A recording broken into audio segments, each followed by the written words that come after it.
Alors bonsoir à tous et bienvenue dans cette nouvelle vidéo. Je vais lire la suite de Baignade interdite. Et bien évidemment, comme vous me l'avez demandé, c'est chose promis, je vais faire dorénavant au début des vidéos un mini résumé pour dire de se retrouver. C'est vrai que si vous attendez plus d'une semaine pour voir la suite, pour entendre la suite, ben, on est un peu perdu. Moi-même, des fois, j'oublie où on en était. Donc je ferai un mini résumé. Mais avant de commencer la lecture, comme c'est bientôt, on est à l'approche de Noël, donc je vous dis déjà à l'avance que j'espère que vous allez passer de très belles fêtes de Noël et une fin d'année avec votre famille. Et à cette occasion, j'ai sorti justement hier une vidéo sur des bêtisiers que j'ai fait tout le long de l'année. Justement, j'ai compilé tous des gags, des coulisses de scène, des pétages de câbles et justement les ASMR ratés que j'ai faites.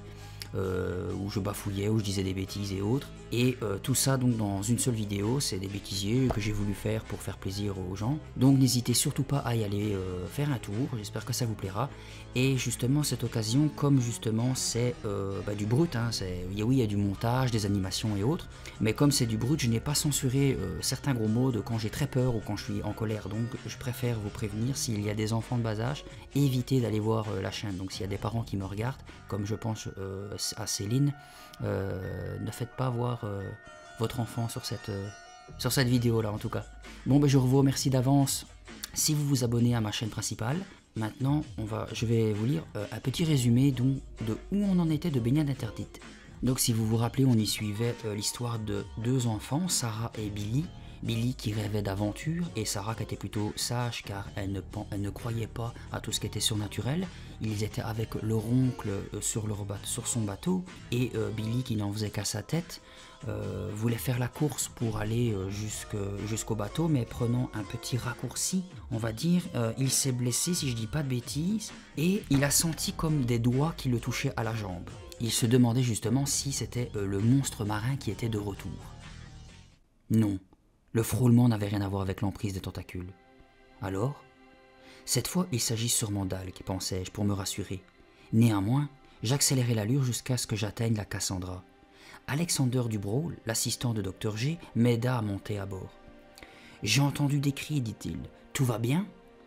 Tout va bien, répondit Dr G, qui nous avait rejoints. Billy a posé le pied sur du corail à feu, mais il souffre déjà moins. Pauvre Billy, s'exclama Alexander. Du corail à feu, j'en ai touché accidentellement le premier jour, et j'en ai vu de toutes les couleurs.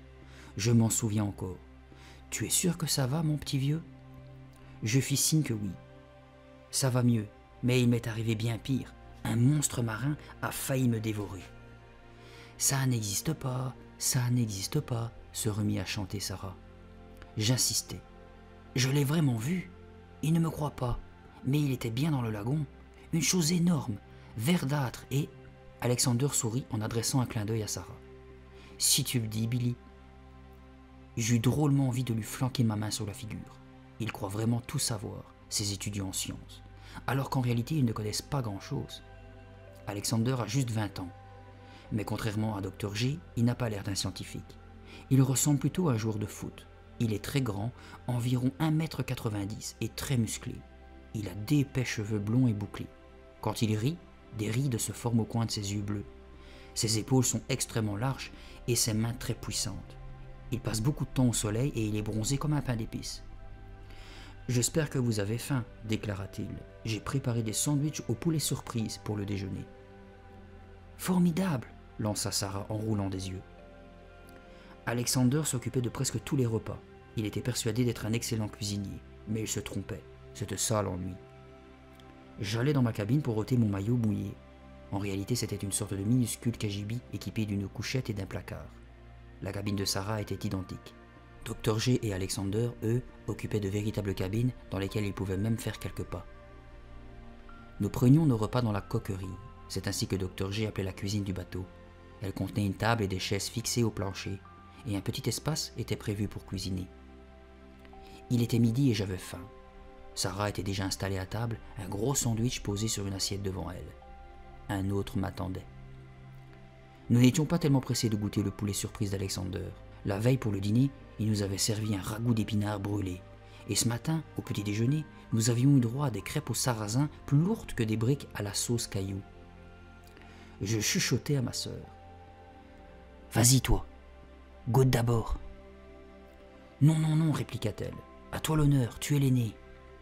Je poussai un soupir. Je n'avais pas le choix. J'avais trop faim. Je plantai mes dents dans le sandwich et commençai à mastiquer.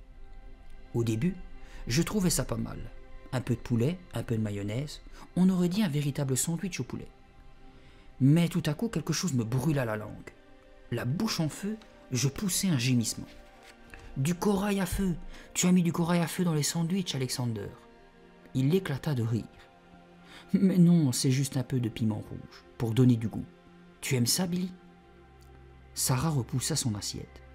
Je crois que je vais me préparer des cornflakes, déclara-t-elle. Ce fut à ce moment-là que Dr. G entra dans la coquerie. Lors, quel est le plat du jour? Demanda-t-il. Des sandwichs au poulet surprise, répondit Alexander. Un peu épicé. Très très épicé, précisai-je. Dr. G me regarda, puis il tout sauta. Ah bon, en fait, je n'ai pas très faim. Je vais me contenter d'un bol de cornflakes, décida-t-il prudemment. Sarah profita de l'occasion. Billy et moi, on pourrait peut-être préparer le dîner aujourd'hui, proposa-t-elle. Ce n'est pas juste qu'Alexander soit toujours de corvée. Bougonna Dr. G. Il vaudrait sans doute mieux que je m'en occupe moi-même. Du poisson grillé, ça vous dirait? Sarah et moi hurlâmes d'une seule voix. Formidable! Après le déjeuner, Dr. G alla dans son bureau pour remettre de l'ordre dans ses notes. Alexander nous proposa de visiter le grand labo. Il y faisait bien frais. 3 grands caissons aquariums contenaient des poissons aussi étranges que surprenants. Dans le plus petit des aquariums évoluaient 2 hippocampes d'un jaune vif et un poisson trompette. C'était un long poisson rouge et blanc en forme de tube qui nageait toujours la tête en bas. Des masses de minuscules goupilles allaient et venaient dans ce bac. Dans l'aquarium de taille moyenne se trouvaient des poissons anges d'un rouge enrogé flamboyant et un poisson papillon au corps rayé de bandes rouges et blanches qui lui servait de parfait camouflage. Le plus grand aquarium était réservé à une espèce de long serpent noir et jaune doté de mâchoires redoutables. Sarah fit la grimace en examinant le poisson. « Burk, celui-là est vraiment très laid. »« C'est une anguille de mer, » expliqua Alexander. « Elle mord, mais elle n'est pas venimeuse. Je l'ai baptisée Croquinette. » Je me demandais quel effet ça ferait de se trouver face à elle en pleine mer. Cette anguille avait des mâchoires effrayantes, mais elle était nettement moins grande que le monstre marin. J'avais l'impression que William Graves Jr., le célèbre explorateur sous-marin, saurait bien lui régler son compte. Je m'éloignai un peu des aquariums pour contempler le tableau des commandes, couvert de boutons, de manettes et de cadrans. « À quoi ça sert ?» demandai-je en appuyant sur l'un des boutons. Un coup de sirène retentit, qui nous fit tous sursauter. « À actionner la corne, comme tu peux le constater, » répondit Alexander en riant. Dr. G a ordonné à Billy de ne toucher à rien sans autorisation, lança Sarah. Il le lui a répété 100 000 fois, mais il n'écoute jamais. « Boucle-la, Sarah tête de rat, lui dis-je furieux. « Boucle-la toi-même. » Alexander leva la main pour nous faire taire. « Du calme, voyons, ce n'est pas grave. » Je me retournai vers le tableau de commande.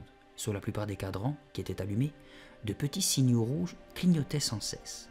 Je remarquai un complètement éteint, dont l'aiguille rouge demeurait immobile. « Et ça, qu'est-ce que c'est ? On dirait que tu as oublié de l'allumer, Alexander. »« Ça, c'est le cadran qui contrôle la bouteille de Nansen. Mais il est cassé. »« C'est quoi une bouteille de Nansen ?» demanda Sarah. « Ça sert à prélever des échantillons d'eau de mer à de très grandes profondeurs, » expliqua Alexander. « Tu ne peux pas le faire réparer ?»« Non, Billy, nous n'en avons pas les moyens, » avoua Alexander. « Pourquoi ?» s'étonna Sarah. « L'université vous donne pourtant de l'argent. » Nous savons qu'une université de l'Ohio finançait les recherches de notre oncle. « Nous avons bien reçu des crédits, » dit Alexander, « mais ils sont presque épuisés, et nous ignorons encore si notre contrat sera renouvelé. En attendant, impossible de réparer quoi que ce soit. » Mais que se passerait-il si la Cassandra tombait en panne? Dans ce cas, il nous faudrait la laisser en cale sèche, ou alors trouver un nouveau moyen de faire entrer de l'argent, me répondit Alexander. Quelle horreur! Murmura Sarah. On ne pourrait plus venir passer nos vacances sur le bateau. L'idée de la Cassandra immobilisée à quai m'était insupportable, mais imaginer Dr. G bloqué à terre, loin de ses chers poissons, c'était encore pire. Notre oncle est malheureux dès qu'il regagne le plancher des vaches. Il ne se sent bien que sur un bateau. Je le sais parce qu'une année il est venu passer Noël chez nous. D'habitude c'est formidable d'être avec mon oncle, mais cette fois-là c'était un vrai cauchemar. Il passait son temps à déambuler dans la maison, et il nous donnait des ordres comme un capitaine de navire. « Billy, tiens-toi droit, Et toi, Sarah, va lessiver le pont. Il n'y était plus lui-même. Je ne voudrais pour rien au monde que Dr G soit obligé de rester à terre. Un autre cadran, assez bizarre, sous lequel était inscrit « Détection sonar » attira mon attention. « Dis Alexander, tu me montreras comment fonctionne le sonar ?»« Bien sûr, mais laisse-moi terminer mon travail. » J'allais alors me planter devant un hublot pour contempler la mer. Il me semblait avoir entendu un bruit de moteur. Pourtant les bateaux étaient plutôt rares dans le secteur. Ilandra n'était pas un endroit très fréquenté. J'aperçus alors une vedette blanche qui s'était rangée le long de la Cassandra. C'était une petite embarcation moderne, très rapide, portant sur sa proue l'inscription « Zoo marin ». Un homme et une femme se tenaient dessus. Ils étaient tous deux vêtus d'un uniforme kaki impeccable. L'homme avait des cheveux très courts et ceux de la femme étaient relevés en queue de cheval. Elle portait une serviette de cuir noir. L'homme fit un signe en direction du pont de la Cassandra. Sarah et Alexander m'avaient rejoint et regardaient eux aussi par le hublot. « Qui c'est ceux-là » demanda ma sœur. Alexander tout sauta. « Je ferais mieux d'aller voir ce qui se passe, » dit-il en quittant le labo. Je me tournai vers Sarah. « C'est rare qu'on ait de la visite. J'espère qu'il n'y a rien de grave. »« Mais non, monsieur l'inquiet. De toute façon, on le saura plus tard. Tu viens sur le pont ?» ajouta-t-elle en sortant à son tour. « Non, je préfère bouquiner dans mon lit. » Je me dirigeai vers ma cabine, lorsqu'en passant devant le bureau de Dr G, j'entendis des voix. Mon oncle et Alexander discutaient avec les deux personnes du zoo marin. Je ralentis le pas. Je n'avais pas l'intention d'écouter à la porte, je le jure. Mais l'homme du zoo avait une voix très sonore, impossible d'y échapper. Ce qu'il disait, la chose la plus extravagante, la plus incroyable que j'avais jamais entendue. Je n'en croyais pas mes oreilles, et pourtant j'étais sûr de ne pas me tromper. L'homme avait déclaré « Je vous laisse le choix des moyens, Dr Graves, mais je compte sur vous pour capturer cette sirène. » Une sirène ? Parlait-il sérieusement ? Demandait-il réellement à mon oncle de capturer une sirène vivante ? Si Sarah avait été là, elle se serait sûrement mise à chanter. Ça n'existe pas, ça n'existe pas. Mais cet homme, une grande personne qui travaillait au zoo marin, n'avait pas l'air de plaisanter du tout. Il parlait vraiment d'une sirène. Mon cœur se mit à battre à toute vitesse. Si ça se trouvait, j'allais faire partie des premiers êtres humains vivants qui verraient une sirène. Puis me vint une idée encore plus fantastique. Et si c'était moi qui la ramenais, cette sirène ? Je deviendrais célèbre, je passerais à la télé, on parlerait de moi dans les journaux. William Graves Jr., le fameux explorateur sous-marin. Après ce que j'avais entendu, autant vous dire que je ne songeais plus du tout à m'éloigner. Je voulais connaître la suite. Retenant ma respiration et évitant tout bruit suspect, je collai mon oreille à la porte. « Je vous en prie, essayez de comprendre, monsieur Walter, et vous aussi, madame Wickman, dit Dr G. Je suis un scientifique, pas un dresseur de cirque. Mon travail est sérieux, je ne puis perdre mon temps à chasser des créatures de contes de fées qui n'existent pas. » « Mais nous sommes sérieux, nous aussi, Dr Graves, répliqua madame Wickman. Une sirène se trouve dans les eaux du voisinage, et c'est vous qui êtes le mieux placé pour la trouver. » J'entendis Alexander demander « Qu'est-ce qui vous fait croire qu'il y a réellement une sirène par ici ?»« Un pêcheur d'une île voisine l'a repérée, répondit l'homme du zoo. Il affirme l'avoir vue d'assez près pour être sûr qu'elle existe réellement. Cela s'est passé autour du récif du Brisant Rouge, celui-là même qui borde Ilandra. »« Le récif ? Mais alors elle vivait peut-être dans le lagon ?» J'appuyai de plus belle mon oreille contre la porte. Je ne voulais pas perdre un seul mot de cette palpitante conversation. « Vous savez bien que par ici les pêcheurs sont très superstitieux, objecta mon oncle. Ils colportent des histoires de ce genre depuis des années, mais rien ne permet de les croire. » Nous aussi nous avons commencé par douter, admit madame Wickman. Mais nous avons interrogé d'autres pêcheurs, et ils nous ont appris qu'ils avaient également aperçu la sirène. Leur description de la créature correspond dans ses moindres détails à celle faite par le premier pêcheur. Je ne vois aucune raison de mettre leurs paroles en doute. « Vraiment » demanda mon oncle d'un ton ironique. « Et quelle est donc cette description ?»« Tous les pêcheurs ont dit qu'elle ressemblait à une fillette, » précisa M. Walter, « à l'exception de sa queue de poisson, évidemment. Elle est petite, menue, et il y a une longue chevelure blonde. Ils ont tous affirmé que sa queue était verte et brillante, compléta madame Wickman. Je sais que cela paraît incroyable, mais les témoignages des pêcheurs sont si précis qu'ils nous ont convaincus. Tout à coup, je n'entendis plus rien. Parlait-il à voix basse? Soupçonnait-il ma présence? Mais non, mon oncle reprit la parole. Et pour quelle raison, au juste, voulez-vous capturer cette sirène? Il est évident qu'une véritable sirène constituerait une attraction exceptionnelle pour un zoo tel que le nôtre, dit madame Wickman. On viendrait la voir du monde entier. Le zoo marin gagnerait des millions et des millions de dollars. Et nous sommes décidés à vous payer très cher, Dr. Graves, ajouta M. Walter d'un ton mielleux. Et j'ai entendu dire que vous aviez besoin d'argent. Que se passerait-il si l'université ne renouvelait pas votre contrat? Abandonner vos précieuses recherches pour une simple question pécuniaire serait affreusement regrettable, ne trouvez-vous pas? Le zoo marin vous propose 1 million de dollars, conclut Madame Wickman, au cas où vous trouveriez la sirène, bien évidemment. Je suis certaine qu'avec une telle somme, vous pourriez travailler de longues années à l'abri de tout souci. 1 million de dollars? Je n'en revenais pas. Comment Dr. G pourrait-il refuser une somme pareille? Crispé derrière la porte, j'attendais la réponse de mon oncle. Qu'allait-il décider? Qu'attendait-il donc pour répondre? Au bout d'un long silence, je l'entendis murmurer. Cela représente beaucoup d'argent. Puis il reprit en se raclant la gorge. Mais voyez-vous, Madame Wickman, même si les sirènes existaient, je ne me sentirais pas le droit d'en capturer une pour l'exposer dans un zoo. Pourtant, je vous garantis que nous en prendrions grand soin, assura M. Walter. Nos dauphins et nos baleines sont parfaitement heureux. Et bien entendu, la sirène aurait droit à un traitement particulier. Et puis n'oubliez pas, Dr. Graves, que si vous ne l'attrapez pas, quelqu'un d'autre s'en chargera, souligna Madame Wickman. Dans ce cas, rien ne garantit qu'elle serait aussi bien traitée que dans notre zoo marin. Vous avez probablement raison. D'ailleurs, si je la capturais, ma carrière de scientifique ne s'en porterait que mieux, déclara mon oncle en soupirant. Vous acceptez? Demanda M. Walter, plein d'espoir. Dis oui, Dr. G, dis oui, pensai-je, au comble de l'excitation. J'appuyai mon oreille contre la porte de toutes mes forces. Oui, répondit enfin mon oncle, d'une voix déterminée. Si cette sirène existe, je la trouverai. Super, génial. Je poussai un ouf de soulagement. Voilà qui est parfait, approuva Madame Wickman. Une excellente décision, confirma M. Walter avec enthousiasme. Je savais bien que nous avions raison de faire appel à vous. Nous reviendrons dans 2 jours pour voir où vous en êtes. J'espère que vous serez en mesure de nous donner des nouvelles encourageantes, dit Madame Wickman. Ça ne laisse guère de temps, souligna Alexander, qui ne s'était pas beaucoup manifesté jusqu'à présent. Nous en sommes conscients, admit Madame Wickman, mais nous n'avons pas le choix. Si nous ne l'attrapons pas rapidement, quelqu'un d'autre s'en chargera.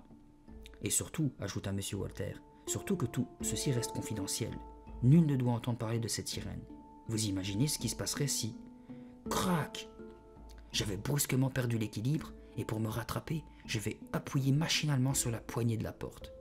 À ma grande consternation, celle-ci s'ouvrit, et je titubais dans la cabine. Je m'immobilisai enfin au milieu du bureau de mon oncle. Dr. G, M. Walter, Madame Wickman et Alexander me regardaient, bouche bée.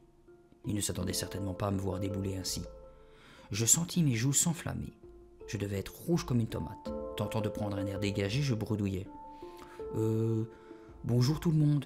Belle journée pour la pêche à la sirène, non? M. Walter se leva d'un bond, l'air furieux, et foudroya mon oncle du regard. Bravo, Dr. Graves. Pour un secret, c'est réussi. Alexander vint se placer à côté de moi. D'un geste protecteur, il posa une main sur mon épaule. Vous n'avez rien à craindre de Billy, affirma-t-il. On peut lui faire confiance. Dr. G tout sauta, très gêné, et s'adressa à ses visiteurs. Je vous présente mon neveu Billy. Sa sœur et lui passent leurs vacances avec moi. Sauront-ils garder le secret? S'inquiéta Madame Wickman. Dr. G consulta Alexander qui hocha affirmativement la tête. Oui, ils se tairont, déclara Dr. G. Billy ne dira rien à personne. N'est-ce pas, Billy? Il me regarda en plissant les yeux. Je déteste quand il fait ça. Mais cette fois, j'étais bien obligé d'admettre qu'il n'avait pas tort. Je secouai la tête à mon tour. Motus et bouche cousue, dis-je. C'est juré. Par mesure de sécurité, Billy, ajouta mon oncle. Pas un mot à Sarah. Elle est encore trop petite pour garder un secret de cette importance. C'était vraiment génial. J'étais au courant du secret le plus important du monde et ma sœur n'en saurait rien. Je levai la main droite comme pour prêter serment. Je le promets, dis-je d'un ton solennel. Je ne lui en parlerai pas. Les 2 employés du zoo échangèrent un regard. Ils n'avaient pas l'air totalement convaincus. Alexander intervint à nouveau. « Vous pouvez faire confiance à Billy, assura-t-il. C'est un garçon très sérieux pour son âge. »« Ça, tu peux le dire, pensai-je. J'étais William Graves Jr., le pêcheur de sirènes mondialement connu. » M. Walter et Mme Wickman semblaient se détendre un peu. « Très bien, conclut Mme Wickman, qui, rassurée, échangea une poignée de main avec Dr. G, Alexander et moi. Elle ramassa quelques documents étalés sur le bureau de mon oncle et les glissa dans la serviette en cuir noir. Nous repasserons comme convenu dans un jour ou deux. Bonne chance. Pas besoin de chance, me dis-je quelques instants plus tard en regardant leur bateau s'éloigner. Pas besoin de chance, parce que je savais comment faire. J'étais audacieux, moi. J'étais tellement excité que j'en avais presque le vertige. Je me demandais si j'accepterais de paraître avec Sarah à la télévision quand j'aurais réussi à capturer la sirène tout seul. Probablement pas. Plus tard dans la nuit, je mis mon plan à exécution. Je me faufilais hors du bateau et je m'enfonçais dans l'eau sombre. Je nageais sans bruit jusqu'au lagon. Je me retournais pour regarder la Cassandra et m'assurer que personne n'avait rien remarqué. Elle était bien immobile. Aucune lumière ne s'était allumée. C'est parfait, me dis-je. Ils sont tous endormis. Personne ne se doute que je suis parti, en pleine nuit, dans l'océan. Seul. Complètement seul. Avançant avec l'aisance d'un grand champion, d'une brasse souple sous la lumière argentée de la lune, je m'approchai du récif. Je ne ralentis qu'après avoir franchi la barrière du corail. Une fois dans le lagon, je regardais attentivement autour de moi. De menus vagues se formaient dans mon sillage. L'eau étincelait comme si de minuscules diamants flottaient à sa surface. Où était la fameuse sirène? Existait-elle vraiment? Oui, j'en étais sûr. J'étais sûr qu'elle était là, et j'étais sûr de la trouver. Un instant, je repensais au monstre qui rôdait sans doute dans les parages, mais je me rassurais en espérant qu'il dormait la nuit. Soudain, j'entendis un bruit sourd venant des profondeurs. Je tendis l'oreille. D'abord étouffé, le bruit s'intensifia. Des vagues se formaient tandis que le bruit se transformait en un grondement continu. On aurait dit un tremblement de terre. Une éruption volcanique au fond de l'océan? Que se passait-il? Brusquement, au milieu du lagon, une vague plus haute que les autres se forma. Puis elle retomba. Les flots s'entr'ouvrirent et une créature noire jaillit de l'écume. Le monstre! L'eau ruisselait le long de son corps grotesque. Le regard sombre de son œil unique me transperça. Ses tentacules se tordaient et s'agitaient dans tous les sens. Je hurlai. Le monstre me regarda férocement, puis referma la paupière sur son œil glauque. Je tentai de faire demi-tour pour m'enfuir à la nage, mais il fut plus rapide. Il lança dans ma direction ses tentacules souples comme des fouets. Ils s'enroulèrent autour de moi et m'enserrèrent la taille. Puis, l'un d'entre eux, gluant et froid comme la mort, se noua autour de mon cou et commença à m'étrangler. Je ne peux plus respirer. J'essayais de me libérer du bras visqueux qui me serrait la gorge. Au secours, à l'aide. J'ouvris les yeux et je vis le plafond. J'étais dans mon lit, dans ma propre cabine. Le drap entortillé autour de moi m'étouffait presque. J'inspirais profondément en attendant que les battements de mon cœur s'apaisent. Un rêve. J'avais tout simplement rêvé. Je me redressai et jetai un coup d'œil par le hublot. Le soleil se levait tout juste. Le ciel gardait encore les lueurs rouges de l'aube. Là-bas, derrière le récif, j'aperçus le lagon. Calme. Parfaitement calme. Pas l'ombre d'un monstre marin en vue. Toujours choqué par mon cauchemar, j'essuyais mon front trempé de sueur. Aucune raison d'avoir peur, me dis-je. Ce n'était qu'un mauvais rêve. Je secouai la tête dans l'espoir d'oublier ce maudit monstre. Pas question de laisser cette sale bête me terroriser, ni m'empêcher de chercher la sirène. Est-ce que quelqu'un était déjà levé? Avais-je crié dans mon sommeil? J'écoutais attentivement. Je n'entendais que les craquements du bateau et le clapotis des vagues contre la coque. La beauté du soleil levant me rendit ma bonne humeur. La mer encore sombre semblait m'inviter à plonger. J'enfilai mon maillot et sortis de la cabine en faisant le moins de bruit possible. Je ne voulais pas qu'on m'entende. La coquerie était déserte, mais il restait du café chaud dans la cafetière électrique. Dr G était déjà debout.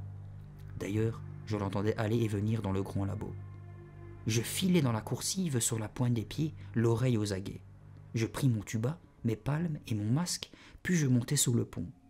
Personne, la voie était libre.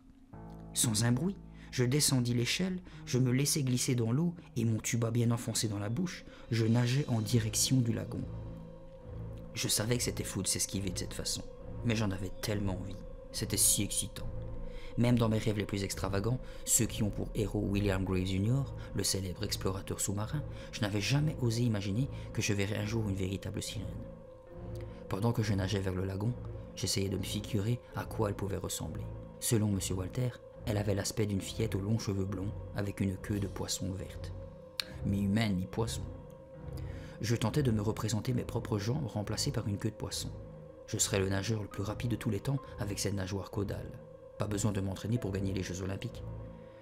Était-elle jolie, cette sirène? Quelle langue parlait-elle? Pourrait-elle me révéler tous les secrets des fonds marins? Comment faisait-elle pour respirer sous l'eau? Et comment pensait-elle? À la façon d'un humain ou d'un poisson? Des milliers de questions tourbillonnaient dans ma tête, et je me disais que j'allais vivre la plus grande aventure de ma vie. Une fois célèbre, j'écrirai un livre pour raconter mes expéditions sous-marines. Je l'appellerai Graves le Brave, pas William Graves Jr. Je sortis la tête de l'eau et constatai que j'approchais du récif. Attention de ne pas le toucher, pas question que de renouveler l'expérience du corail à feu. Je battais des pieds avec prudence. La barre des récifs était presque dépassée quand soudain, je sentis un frôlement sur ma jambe. Je poussai un cri et je bus la tasse. Une grande rasade d'eau salée. Pendant que je crachais et toussais tant et plus, quelque chose s'enroula autour de ma cheville et me griffa. Cette fois j'en étais sûr, il ne s'agissait pas d'algues, parce que les algues, elles, n'ont pas de griffes. M'efforçant de vaincre la panique qui m'envahissait, je me mis à gigoter dans tous les sens. Je balançais des coups de pied à droite et à gauche aussi énergiques que possible. « Arrête, arrête de me frapper !» hurla une voix. La sirène? Mais non, c'était Sarah. Je la vis apparaître à la surface. Elle ôta son masque et son tuba. « Dis donc, quelle mauviette !» lança-t-elle. « Inutile de piquer ta crise. »« Mais qu'est-ce que tu fabriques ici ?»« Et toi ?» répondit-elle aussi sec. « Tu sais bien que Dr J nous interdit de venir là. Dans ce cas, tu ne devrais pas y être non plus. »« J'ai senti que tu mijotais quelque chose, alors je t'ai suivi, » expliqua Sarah en remettant son masque. « Je ne mijote rien du tout, » dis-je le plus innocemment possible. « Je fais simplement de la plongée. »« Mais oui, c'est ça. Tu fais de la plongée à 6 heures du matin dans un endroit qui nous est interdit. Et où, entre parenthèses, tu t'es brûlé le pied hier matin. Alors soit tu mijotes quelque chose, soit tu es complètement cinglé, » dit-elle en ricanant. Sarah me regardait du coin de l'œil, attendant ma réponse. Quel dilemme! Soit je mijotais quelque chose, soit j'étais complètement cinglé. Qu'est-ce qui était préférable? Si j'optais pour la première solution, il me faudrait lui parler de la sirène. Or, c'était impossible. D'accord, dis-je en haussant les épaules. Admettons que je sois cinglé. Grande nouvelle, ironisa-t-elle. Allez, viens, retournons au bateau. Dr G va s'inquiéter. Pars devant, je te rejoins dans 5 minutes. Écoute, Billy, Dr J risque d'être vraiment furieux. Il est sans doute déjà en train de mettre le canot à la mer pour nous rechercher. J'étais sur le point de céder et de rentrer avec elle. Mais j'aperçus à ce moment-là, de l'autre côté du récif, une gerbe d'eau. La sirène? C'est forcément elle, me dis-je. Si je n'y vais pas maintenant, je ne la retrouverai peut-être plus. Je tournai le dos à Sarah et nageant à toute vitesse, je fonçai droit sur le récif. J'entendis ma sœur brailler.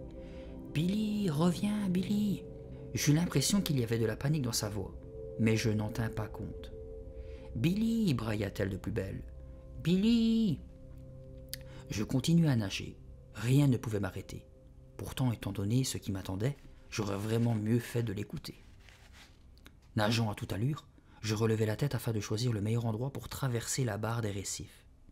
J'aperçus une nouvelle gerbe d'eau, à l'autre bout du lagon, près de la rive. C'est forcément la sirène, me dis-je, tout excité. Je scrutai la surface de la mer à sa recherche. Je crus voir quelque chose qui ressemblait à un aileron. Je franchis la barrière de corail et pénétrai dans les flots calmes et profonds du lagon. Je regardai attentivement sous l'eau, cherchant désespérément la sirène. Mon masque devenait de plus en plus embué. Saleté de masque. Il choisissait bien son moment pour me lâcher. Je refis surface pour l'ôter. J'espérais bien que cet incident technique ne me ferait pas perdre la trace de ma découverte. Je m'essuyai les yeux et, attachant la courroie du masque autour de mon poignet, j'examinai de nouveau le lagon. C'est alors que je l'aperçus, à quelques centaines de mètres. Ce n'était pas la queue verte d'une sirène. L'aileron que j'avais vu était un triangle dressé, bien droit, qui fendait les eaux. C'était l'aileron gris-blanc d'un requin-marteau. Pétrifié d'horreur, je vis l'aileron virer de bord et se diriger vers moi, avançant aussi sûrement et aussi rapidement qu'une torpille. Où était donc passée Sarah? Se trouvait-elle encore derrière moi? Je jetai un coup d'œil par-dessus mon épaule. Je la vis crawler en direction du bateau, loin déjà. Mes pensées furent à nouveau interrompues par l'aileron gris qui se rapprochait dangereusement. Je me mis à crawler moi aussi, espérant échapper au requin. Lorsqu'il passa devant moi, je cessai tout mouvement. Allait-il s'en aller? Me laisserait-il en paix? Oui, on aurait dit qu'il s'éloignait. Mon cœur battait la chamade. Je décidai de nager vers le récif. Un coup d'œil furtif en arrière me permit de voir que le requin se dirigeait de nouveau vers moi. Un cri de terreur m'échappa lorsque je compris qu'il allait me piéger. De jamais je n'aurai le temps de prendre le raccourci. Il ne me reste plus qu'une solution, grimper sur le récif. Là, je serais peut-être à l'abri, me dis-je.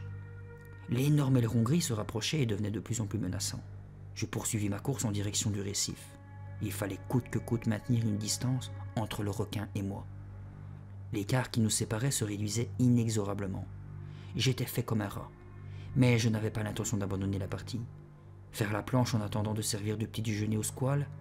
Jamais. Je devais continuer. Je n'étais plus très loin du récif, même si le requin se rapprochait lui aussi. J'avais le souffle de plus en plus court et n'arrivais pas à garder les idées claires. J'avais peur. 2 mots résonnaient dans ma tête. Le requin. Le requin. Impossible de penser à autre chose. Le requin. Le requin. Les yeux agrandis d'horreur, je regardais le monstrueux animal. Il était si proche maintenant que je pouvais le voir très nettement. Il était immense, au moins 3 mètres de long, avec une énorme tête hideuse qui se terminait en forme de marteau, pourvue d'un œil de chaque côté. J'entendis résonner ma propre voix. Non, non. Quelque chose de froid frôla ma jambe. Le requin, le requin. J'avais la nausée. Je rejetai la tête en arrière et poussai un hurlement de terreur. Ah! Une douleur intense me parcourut le dos. Le requin venait de me donner un coup de museau marteau. Un coup si violent que j'avais été projeté hors de l'eau afin de retomber brutalement avec un grand splatch. J'étais mort, de peur. Le requin avait faim. Il en voulait à ma peau. Il se mit à tournoyer autour de moi, puis me fonça dessus. Il avait la gueule grande ouverte. Je pouvais distinguer des rangées et des rangées de dents acérées comme des poignards. Non, hurlai-je, fou de panique. Ses dents se refermèrent sur le vide, manquant ma jambe de quelques centimètres seulement. Le récif. Il fallait gagner le récif. C'était ma dernière chance. Tenace, le requin piqua à nouveau droit sur moi. Je réussis à l'éviter une fois de plus. Enfin j'y étais. Je m'agrippais au corail rouge, le corail à feu. Ma main me brûlait, mais ça m'était bien égal. La surface du récif pointait hors de l'eau. J'essayais de monter dessus, en vain. Tout mon corps était en feu. Au prix d'un dernier effort, je réussis à me hisser sur le rocher. Mais la douleur fut trop violente. Je retombais immédiatement dans l'eau. Soudain, je sentis un choc violent contre une de mes palmes. Je voulus la dégager. Impossible. Les mâchoires du requin s'étaient refermées sur elle. Des hurlements de terreur résonnèrent dans ma tête. Le requin, le requin. Il m'avait eu.